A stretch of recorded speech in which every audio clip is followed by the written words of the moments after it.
Hello नमस्कार। मैं लक्ष्य एकेडमी हिमाचल ऐप के ऑफिशियल यूट्यूब चैनल पे आपका स्वागत करती हूँ।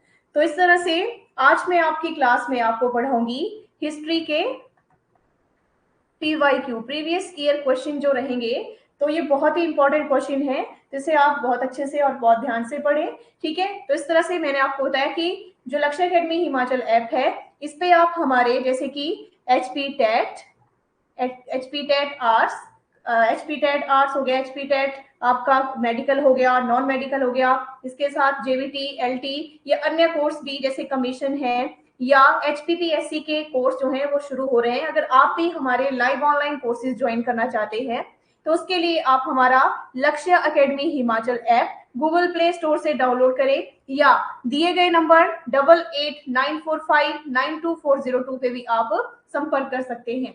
और इसके अलावा आप हमारा ये जो ऑफिशियल यूट्यूब चैनल है इसे भी सब्सक्राइब करें। नाम है लक्ष्य academy Himachal official YouTube channel. इस पे आपको हमारी सारे कोर्स से संबंधित भी क्लासेस मिल जाएंगी। अगर आप यहाँ पे भी हमारी क्लासेस देखना चाहते हैं तो इसके लिए मैंने आपको बताया कि आप हमारा चैनल जो है सब्सक्राइब करें। और अगर आपको ऐप का लिंक जो है, हमें आपका जो लिंक है ऐप का आपको चाहिए तो इसके लिए आपको ऐप का लिंक हमारे वीडियो के डिस्क्रिप्शन में मिल जाएगा, वहां से आप हमारा ऐप जो है डाउनलोड कर सकते हैं।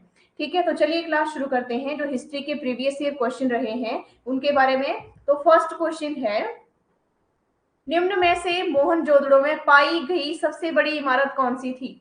ठीक है, मोहनजोदड़ो में पाई गई सबसे बड़ी इमारत के बारे में पूछा गया है।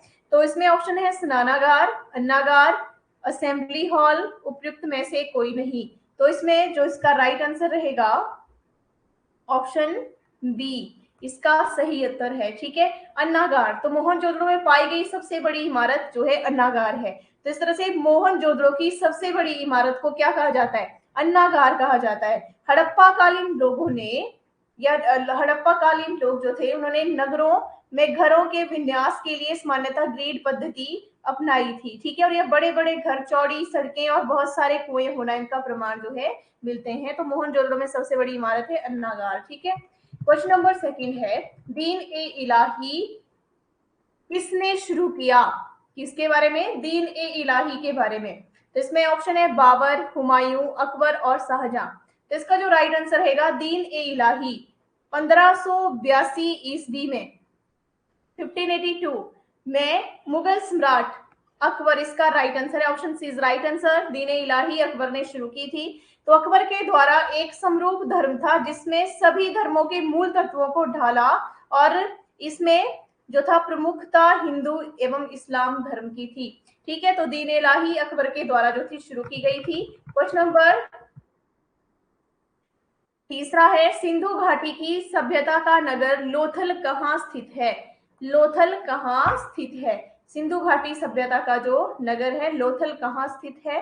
तो इसका जो राइट आंसर रहेगा क्वेश्चन नंबर इसमें 3 के जो ऑप्शन दिए गए हैं, गुजरात, राजस्थान, पंजाब, हरियाणा। तो इसका राइट आंसर है ऑप्शन ए गुजरात। ठीक है, तो लोथल प्राचीन सिंधु घाटी सभ्यता के शहरों में से एक बहुत ही महत्वपूर्ण बंदरगाह शहर है। लगभग 2400 ईसा पूर्व पुराना यह शहर भारत के राज्य गुजरात के भाल क्षेत्र में स्थित है। और इसकी खोज जो थी कब हुई थी? 1953 ईस्वी में। ठीक है, और भारतीय पुरातत्व सर्वेक्षण ने इस शहर की खुदाई 13 फरवरी 1955 से लेकर 19 मई 1956 के मध्य की थी। ठीक है, इसके बाद क्वेश्चन नंबर 4 है, उपनिषद क्या है? उपनिषद है हिंदू दर्शन का स्रोत, प्राचीन हिंदू कानून की किताब, मानव का सामाजिक व्यवहार और ईश्वर की पूजा। तो इसका जो राइट आंसर रहेगा ऑप्शन ए हिंदू दर्शन का स्रोत। उपनिषद क्या है? हिंदू दर्शन का स्रोत है। क्वेश्चन नंबर 5, किन दो महान सम्राटों ने स्वयं अपनी यादों को लिखा? किन दो महान मुगल सम्राटों ने स्वयं अपनी यादों को लिखा? बाबर और हुमायूं, हुमायूं और जहांगीर, बाबर और जहांगीर या जहांगीर और शाहजहां। तो इसका जो राइट आंसर रहेगा क्वेश्चन नंबर 5 का ऑप्शन सी बाबर और जहांगीर ने स्वयं अपनी यादों को लिखा। तो अपने संस्मरण लिखने वाले दो मुगल बादशाह बाबर और जहांगीर हैं और बाबर के जो संस्मरण है वो बाबरनामा के नाम से भी जाना जाता है। ठीक है, इसके बाद क्वेश्चन नंबर 6 है, वैदिक काल में सिक्कों को क्या कहा जाता था? वैदिक काल के सिक्कों को क्या कहा जाता था? तो ऑप्शन है निस्क, शतमान, कृष्णमान और टका। तो इसका जो राइट आंसर रहेगा क्वेश्चन नंबर 6 का ऑप्शन ए निस्क इन्हें कहा जाता था। ठीक है, तो वैदिक काल में जो सिक्के थे ऋग्वेद में निष्का, सोना और निष्ग्रीव, निष्का ग्रीव सोने के आभूषण का उल्लेख है, लेकिन यह सुनिश्चित इसमें किया गया कि इन सिक्कों के रूप में इन्हें समझा जा सकता है। ठीक है, तो इस तरह से इसका राइट आंसर क्या होगा? निस्क इसका राइट आंसर है। ठीक है, क्वेश्चन नंबर 7, अशोक ने बुद्ध के प्रचार के लिए किससे श्रीलंका भेजा? किसके बुद्ध के प्रचार के लिए किसको श्रीलंका भेजा? अश्वघोष को, संघमित्रा और महेंद्र को, मोगली पुत्र तिष्य को और वसुमित्र को। तो इसमें जो राइट आंसर रहेगा अशोक ने बौद्ध धर्म के प्रचार के लिए संघमित्रा और महेंद्र को भेजा, प्रचार के लिए भेजा था श्रीलंका। ठीक है, श्रीलंका भेजा था। इसके बाद क्वेश्चन नंबर 8 है अंतिम मुगल शासक कौन था? यहाँ पे पूछा गया है अंतिम मुगल शासक के बारे में। तो इसमें अकबर है, बाबर है, बहादुर शाह जफर है, ठीक है, और जहांगीर है। इसका जो राइट आंसर रहेगा ऑप्शन सी इसका राइट आंसर है, बहादुर शाह जफर। ठीक है, तो भारत का अंतिम मुगल सम्राट जो था बहादुर शाह द्वितीय या बहादुर शाह जफर 1837 टू 1857 ये अंतिम मुगल सम्राट था। ठीक है, इसके बाद क्वेश्चन नंबर 9 है कुषाण वंश का प्रसिद्ध राजा कौन था? कुषाण वंश का प्रसिद्ध राजा कौन था? तो इसमें है पुष्य, कनिष्क, हर्षवर्धन और कुविष्का। तो इसका राइट आंसर है ऑप्शन डी, कनिष्का जो था या कनिष्क कुषाण वंश राजवंश का सबसे प्रसिद्ध सम्राट था। ठीक है, 127 ईस्वी से 151 ईस्वी। ठीक है, 127 से 151 ईस्वी तक। क्वेश्चन नंबर 10 है महात्मा गांधी ने दांडी मार्च कहां से शुरू किया था? दांडी मार्च कहां से शुरू किया था महात्मा गांधी ने? तो इसमें ऑप्शन है चंपारण, साबरमती आश्रम, चौरी चौरा या दांडी। ठीक है, तो इस तरह से इसका राइट आंसर है ऑप्शन बी, साबरमती आश्रम। तो इस तरह से 12 मार्च को साबरमती आश्रम से दांडी मार्च प्रारंभ हुआ था। ठीक है, और इस तरह से ठीक 6:30 बजे गांधी जी ने अपने 79 अनुयायियों के साथ आश्रम छोड़ा और मार्च उन्होंने दांडी मार्च जो था आरंभ किया था। और दांडी तक की 241 मील की दूरी उन्होंने 24 दिनों में क्या की थी? पूरी की थी। तो इसका ऑप्शन बी इसका सही है।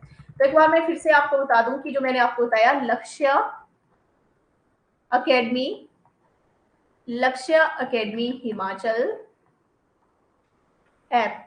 ठीक है, अगर आप हमारे लाइव ऑनलाइन कोचिंग कोर्स जो हैं कोचिंग बैचेस ज्वाइन करना चाहते हैं तो उसके लिए आप हमारा लक्ष्य academy Himachal app Google play store से डाउनलोड करें या आप 8894592402 इस नंबर पे भी आप इंक्वायरी कर सकते हैं। और इसके अलावा आप हमारा जो यूट्यूब चैनल है लक्ष्य academy Himachal official YouTube channel, इसे भी आप सब्सक्राइब कर सकते हैं। इस पे भी हमारे आपको सारी क्लासेस जो है मिल जाएंगी, जैसे टेट, एचपी टेट आर्ट्स है, मेडिकल है, नॉन मेडिकल है, जेबीटी है और एलटी। इस तरह से आप हमारे सारे कोर्सेज यहाँ पे भी जो क्लासेस हैं यहाँ पे भी देख सकते हैं। तो उसके लिए आप चैनल सब्सक्राइब करें और जो वीडियो है इसको ज्यादा से ज्यादा लाइक और शेयर भी करें। और ऐप का लिंक आपको वीडियो के डिस्क्रिप्शन में भी मिल जाएगा। ठीक है, तो क्वेश्चन नंबर शुरू करते हैं 11। क्वेश्चन नंबर 11 है प्राचीन भारत में जैन धर्म का प्रसार किसके काल में हुआ? किसके काल में हुआ? तो इसका जो राइट आंसर रहेगा क्वेश्चन नंबर 11 का ऑप्शन है इसमें समुद्रगुप्त, चंद्रगुप्त, विक्रमादित्य, हर्षवर्धन और चंद्रगुप्त। तो इसका राइट आंसर रहेगा ऑप्शन डी, चंद्रगुप्त मौर्य। ठीक है, तो प्राचीन भारत में जैन धर्म जो था चंद्रगुप्त मौर्य के शासन के दौरान फैला था और मौर्य वंश का संस्थापक चंद्रगुप्त मौर्य ही था। ठीक है, इसके बाद क्वेश्चन नंबर 12 है बाबर का जन्म कब हुआ था? 1478, 1483, 1491, 1494। तो इसका जो राइट आंसर रहेगा क्वेश्चन नंबर 12 का option B is right answer 1483। ठीक है, 14 फरवरी 1483 ईस्वी में जन्म हुआ था बाबर का। ठीक है, तो इस तरह से उज्बेकिस्तान में। ठीक है, और बाबर जो था मुगल वंश के संस्थापक, बाबर का शासनकाल 1526 से 1530 ईस्वी तक चला और बाबर का पूरा नाम जहीरुद्दीन मोहम्मद बाबर था। ठीक है, इसके बाद क्वेश्चन नंबर 13 है, बौद्ध धर्म को अंगीकार करने के लिए अशोक को किस भिक्षुक ने प्रभावित किया? विष्णुगुप्त, ब्रह्मागुप्त, बृहदर्थ और इनमें से कोई नहीं। तो इसका जो राइट आंसर रहेगा क्वेश्चन नंबर 13 का ऑप्शन डी है, इनमें से कोई नहीं। लेकिन इसका आंसर मैं आपको बता देती हूँ कि किस भिक्षुक ने प्रभावित किया था। ठीक है,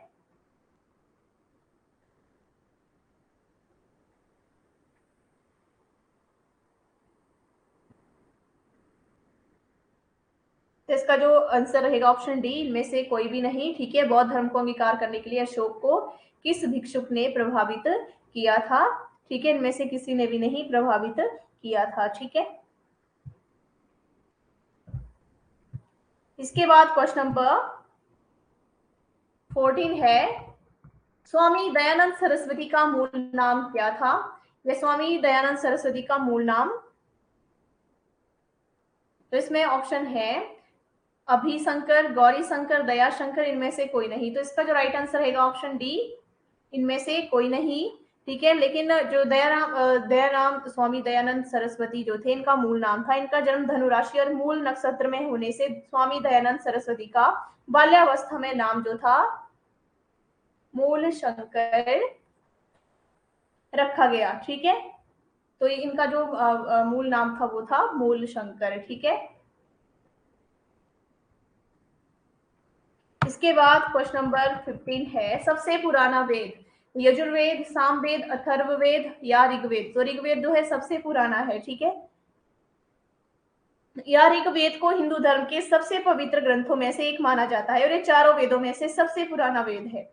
और ऋग्वेद की रचनाओं में देवताओं की प्रार्थना, स्तुतियां और देवलोक में उनकी स्थिति का वर्णन किया गया है। इसमें जल चिकित्सा, वायु चिकित्सा और सौर चिकित्सा, मानस चिकित्सा और हवन द्वारा चिकित्सा का आदि भी जानकारी इसमें मिलती है। ठीक है, और वे इसकी रचना जो है किसने की? वेद व्यास ने की। या ऋग्वेद की रचना किसके द्वारा की गई? वेद व्यास के द्वारा की गई। ठीक है, क्वेश्चन नंबर 16, सिंधु घाटी सभ्यता के लोग किसकी पूजा करते थे? पशुपति, शक्ति देवी, अग्नि या सूर्य? तो इसका जो राइट आंसर रहेगा क्वेश्चन नंबर 16 का ऑप्शन है पशुपति। तो सिंधु घाटी सभ्यता के लोग जैसे गेंडा और बैल की तरह जानवरों की ही पूजा करते थे। ठीक है, तो पशुपति की ये क्या करते थे? पूजा करते थे। इसके बाद नेक्स्ट क्वेश्चन है, किस सिख गुरु ने अमृत शहर की स्थापना की थी?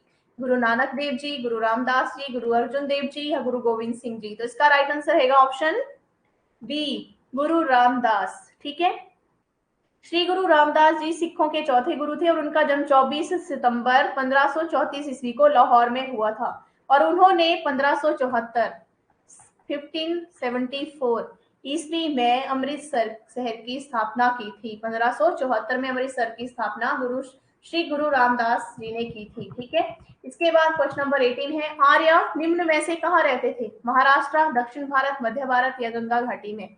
तो इसका जो राइट आंसर रहेगा ऑप्शन डी, गंगा घाटी में आर्य जो थे रहते थे। ठीक है, क्वेश्चन नंबर 19, सिंधु घाटी के घर निम्न में से किससे बने होते थे?